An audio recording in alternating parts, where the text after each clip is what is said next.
Take a look. This is a godly sight. That is an animal running at a speed of 100 kilometers per hour to catch its prey. This is cheetah, and it is so happy in the jungles of Africa in the Namibian region of it.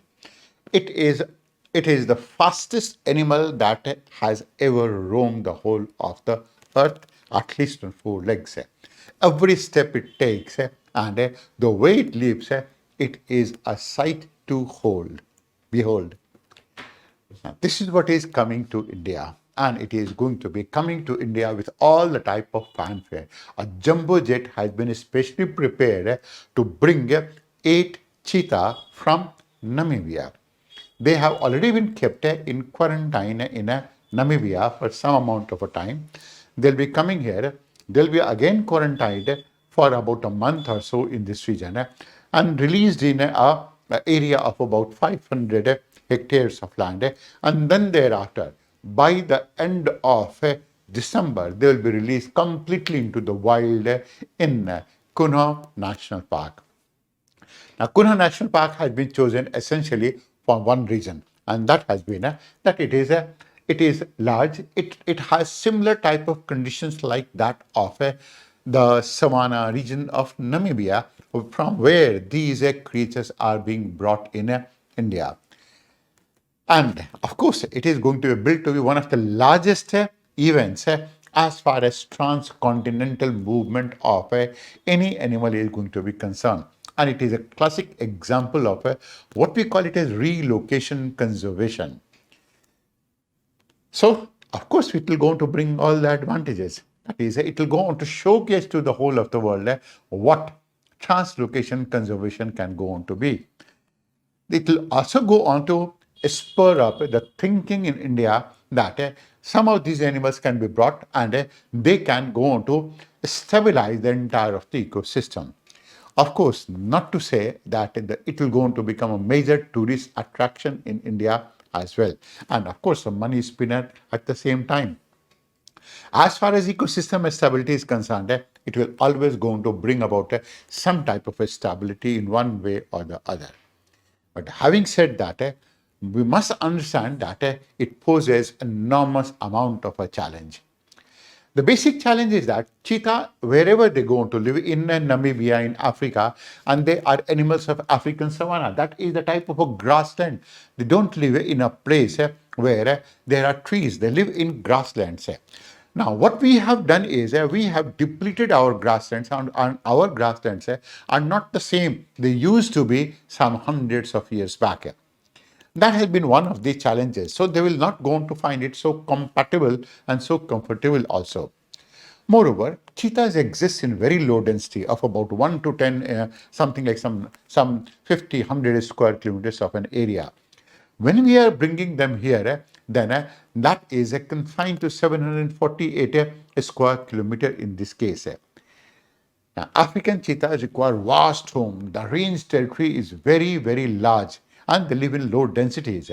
In India, they have to live with and they have to be contented to live with lions, tigers, and leopards. All of these four from the cat family will live in this region. And that's not going to be easy because marking of the territory of these animals is very, very pronounced. And you may have seen a marking of this territory. All of these doggies do mark their territory by urinating in one place or the other place. They also go on to do the same thing. Moreover, cheetahs survive in well-protected prey-rich habitat. Prey-rich habitat, that means they have numbers of animals which they can go on to feed on which they can go on to feed on. In India, the prey it's not going to be very rich in terms of prey. And the only prey on which they are going to be feeding on is going to be cheetah. They have not seen cheetah at all. They don't know who cheetah is. And they may go on to take a look at it. Is it that it is going to be for my lunch or for my dinner? That will go on to pose a problem for them. That is a sense of an alienation. Maybe, of course, we understand that gradually they will go on to get adapted and we're going to allow them to get adapted in this place. We have our grasslands in India. Now we have also doubts of this fact whether our grasslands have the ability to host another predator or not in this case.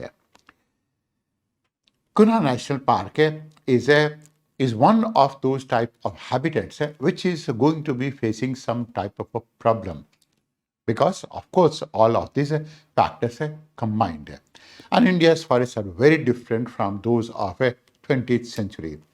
These habitats where the cheetah is going to be brought, they are very densely populated and densely populated by humans and livestock, and then it poses a threat to their elimination because of so much amount of a conflict. The biggest challenge that is going to be facing in India is that is the roaming of the cattle is one actual nuisance for this cheetah in Madhya Pradesh particularly, and for these endangered cats in both Madhya Pradesh and Rajasthan. And Kunho National Park is supposed to be a protected park, but cattle are going in there.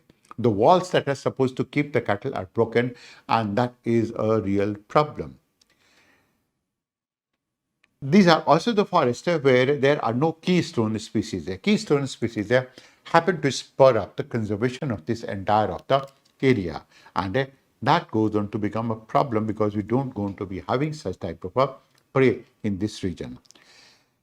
There are genetic constitution features as well. Genetic constitution features in the sense that is the cheetah that is being brought up here is an African cheetah. There is another type of a cheetah that is Asiatic cheetah. Now, African cheetah and Asiatic cheetah, both of them differ or not? That is a big question. And good number of people have come up with this idea that both of them are not going to be different at all. And they are, for all practical purposes, they happen to be the same. But then Asiatic cheetah happens to be in Iran, and we have been negotiating with Iran for a good amount of a time. We talked to them for 15 years. It was only when they refused that we turned our attention towards Namibia. And of course, it's not that the coming of the cheetah is going to be a new phenomena, but they have not been introduced to such an extent in a wild area. Reintroduction of this type of a population, a small population, always increases the vulnerability to influences. Influences of drift, they may go on to move away.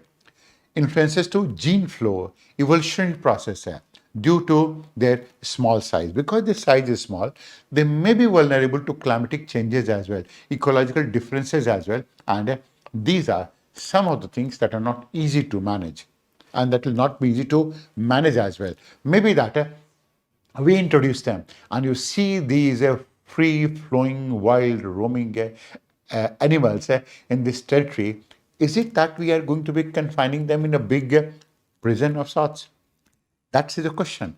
Is it that will going to stop them from hunting in this manner, like a good number of cat family members? They have stopped. They have stopped learning how to hunt. Can you imagine? That it will be the death of an animal. That is, if it stops hunting and if it forgets how to hunt. But because we are bringing cheetah and we are giving them similar type of a territory, similar type of a habitat, similar type of a grassland, such features are going to be called by the name of rebuilding. And rebuilding doesn't always bring desired results. Take an example of Maharashtra. As part of rebuilding, we introduced tigers in this place. One was from Kunho National Park, another was from Bandhavgarh, both of them. Now, when we did that, then we were certain that both of them will go on to survive. But what happened was one tigress and one tiger, that is, whose name was Mahavir, they had a fight and Mahavir was ultimately killed. Rebuilding, that was rebuilding because the park was changed, and that doesn't always going to bring desired results at all. So maybe that we are bringing cheetah and we are going to be all hopeful because it is going to be celebrated in India with all the type of fanfare. After all, 70 years has been the time when we ourselves have been responsible for making them extinct. We are bringing them back, and that too on a jumbo jet, that too with all the type of a fanfare. We just wish that these problems don't affect them and they keep on moving at the same speed as these wild animal moves as they have been in Namibia. To have more such discussions and analysis, subscribe to our channel and hit the bell icon for notifications on our upcoming videos.